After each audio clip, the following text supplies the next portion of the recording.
Welcome back, listeners. My name is Larry Kallevig, founder and CEO of the Haven Financial Group. And if you're just tuning in, you're listening to the Haven Financial Group radio show, where we discuss crucial retirement topics every single week, financial topics, Medicare topics.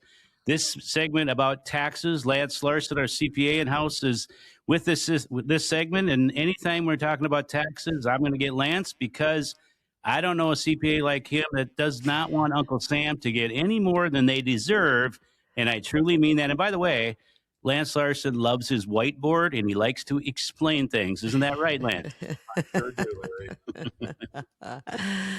Lance, it's great to have you, and I'm glad you could join us. We've been talking about, tailoring a retirement to your specific needs, and we wanted to talk a little bit about the fact that as you're doing all of this tailoring and all of this curating of your retirement plan, it is so very important that you have a tax strategy, and that tax strategy really should start well before the day that you retire. So when you have somebody who comes to you and says, I'm putting together a plan, what are some of the things that I need to start to look out for when it comes to my tax planning? Why don't you walk us through a little bit of what you say to a potential or a client? Sure thing, Kim. So one of the first things in order to develop a good tax planning strategy is you need to understand what assets that you have.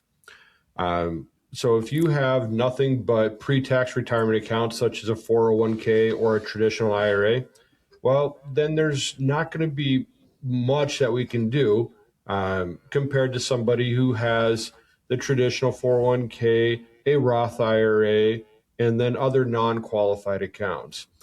So we first need to understand that one. Then from there, then we can start looking at the very specifics of what we can and do.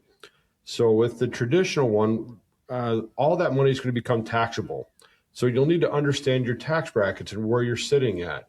Mm-hmm. If it makes sense to pull more out to fill up a 12% tax bracket, or if we have filled up the 12% for this year and we need to have more money coming out, well, now we have to understand that it's going to cost you at the 22% federal level. Or can we hold off and wait? It's like if it's around Christmas time that, hey, just wait for another 3 weeks till you get to the brand new year and then pull that money out. Sure. Again, strategizing, looking at the timing of the year and what that's going to cost you, as opposed to, not really understanding that whole idea and just going in there and yanking that money out. And then it costs you a lot of money. Mm-hmm. Absolutely. And so I've had a couple examples this week where we had a couple who was selling a house and they need to take their proceeds to buy a new house. Well, the proceeds from the old house, they're not going to be quite enough to pay for the new house. So they're going to be able to have a little bit of a shortfall. Mm-hmm. Well, the question comes down to is, where can we pull that money from? Do we need to take a loan out? Can we take money out of the traditional? Does it make sense to pull it out of a Roth? Maybe they actually have a non-qualified, which they can pull from as well. And so each situation is going to require some attention to details and what's going to happen. Mm-hmm. Perfect example. You mentioned the idea of having diversified account types, because of tax purposes. But let's talk a little bit now about planning for required minimum distribution. Maybe you could explain that and what the tax ramifications might be for that. So required minimum distributions are kicking in for people turning 73, and then those who are born in 1960 or later, they'll kick in at age 75. And this is going to be a percentage of the value of your traditional IRAs and 401ks that you have to take out. Well, because it is a math formula, that it is based upon the value of the account multiplied by your age factor, the only way we can adjust that is by adjusting the value of the account. Well, we can take money out before the required minimum distribution age, so that will help reduce what that future number is going to be. And then we can also look at doing Roth conversions on that money beforehand, which again will reduce that value, but still be able to keep it invested and growing. So for people who don't need that money right now. Sure. So explain that conversion to Roth and what that means. So by converting money to a Roth account is you're taking money out of your traditional accounts, whether again it's a traditional 401k or a traditional IRA, and you are going to pay taxes on that today. And Hmm. then you are putting that money into a Roth account. And by doing this is what they call a Roth conversion. Now the money sits in the Roth account. It is going to grow tax free. And then we need to let that sit for 5 years before all those earnings we can touch tax and penalty free. So it is a great strategy for those early in retirement and a lot of years before they have to start taking the required minimum distributions so that we can have the time to let that money grow and then let it also season so that 5 years from that point, we can actually have all the earnings penalty free. Mhm. Now, I would imagine another topic that you talk to a lot of people about are capital gains, because you just mentioned, now you happen to mention a couple who were selling their home and they maybe didn't have capital gains, but there are, maybe you're selling some of your investments off, that kind of thing. Capital gains can be a very tax heavy, tax burdenous situation. So let's walk through what you have to do there.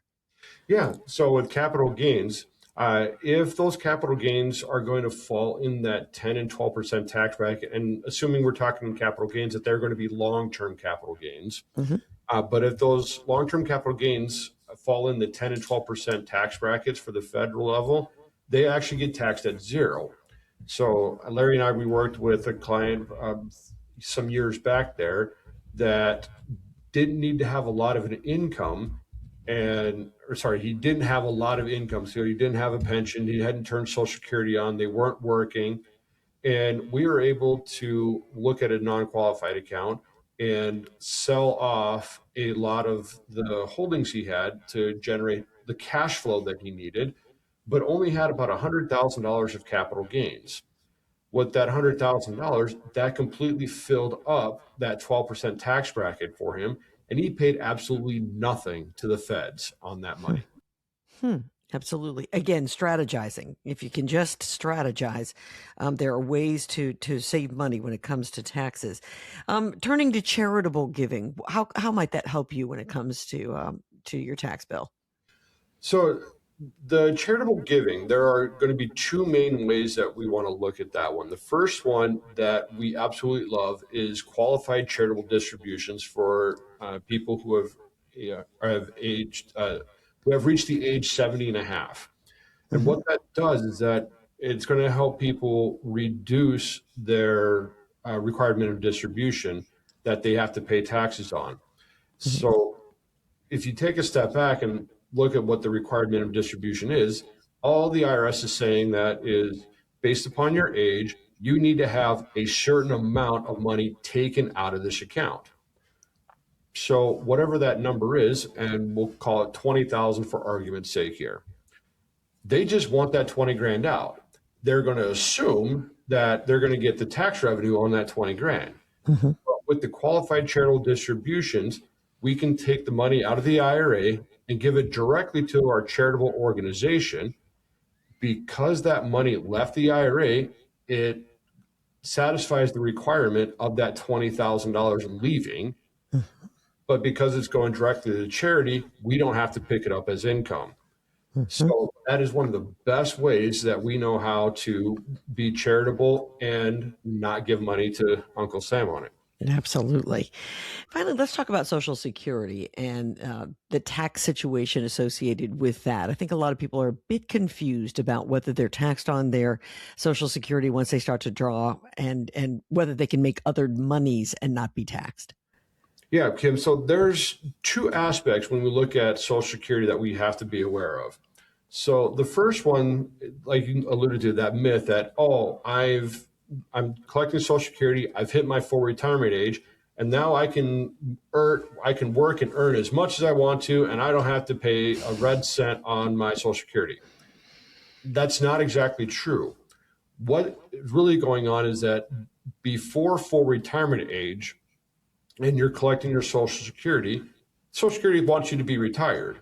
And so they put this earnings limit out there and says, hey, if you are still working and collecting Social Security before full retirement age, you go over this limit, you have to give back the benefit to the Social Security Administration. So it's not that you're not going to be taxed on it, it's the fact that you're actually just going to give straight up dollar per dollar back. So then once we get past the full retirement age and we don't have to worry about that earnings limit anymore, now we have to deal with how much of your Social Security benefit is going to be taxable. And so with there's a formula that the IRS throws out there to calculate, they call provisional income. And the long and short of it is that the more other taxable income you have, the more your Social Security is going to become taxable as well. A lot of people in the industry call this a tax torpedo. Well, in the beginning stages, yeah, all that you bring in, you're going to bring in another 50 cents or another 85 cents of taxable Social Security. But when you finally reach that limit of 85% of your Social Security becoming taxable, now any other dollar you bring on is just going to be another dollar itself. Okay. Kim, let me summarize a takeaway from this segment a little bit. Great to have Lance, our CPA with Haven Financial Group, with us. But if you're listening and you're going, I don't know, or how do I know, or have lots of questions about taxes and planning, first of all, do you do any tax planning? We're very, very big at Haven about forward-thinking tax planning, so we don't miss these opportunities. We don't have unforced errors. We're tax efficient. But the problem is most people aren't doing tax planning, especially as you get closer to retirement. Social Security's turned on, required minimum distributions. Maybe you do your own taxes. Maybe you don't want to do your own taxes. Or maybe you're like the couple that was in this week. The husband did the taxes and his wife didn't want her to do the taxes because she didn't think he was capable.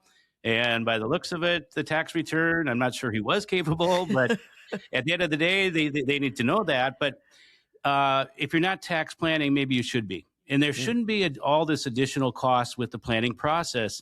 The problem in recent years, and listeners, listen to me, are you just getting your taxes? Do you just drop them off and then pick them up and you don't even have a conversation, which is a lot of people these days? I will tell you this, tax planning should be part of the process. Lance would probably agree that January through April 15th is tax preparation, and the rest of the year is tax planning. Coordination with all these things, avoiding a screw up. Like just this week, one of our clients was in. He goes, my brother made a mess.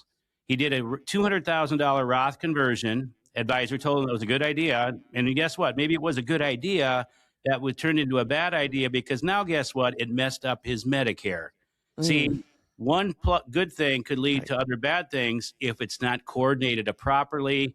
And that's what we pride ourselves at Haven Financial Group is communication and coordination. Absolutely. The right hand speaking to the left hand. If you are looking for a partner who can help you coordinate, who can help you tax strategize, give the folks at Haven Financial Group a call, 612-504-8400. 612-504-8400. Give them a call today, or, if today's not the right day, give them a call in the near future. Lance, thanks. Great information, like always. Really appreciate it. When we come back, you bet. When we come back, managing healthcare rather, and longevity expenses, we will be joined by Glenn Ramey. Stay with us, everybody. This is the Haven Financial Group Radio Show.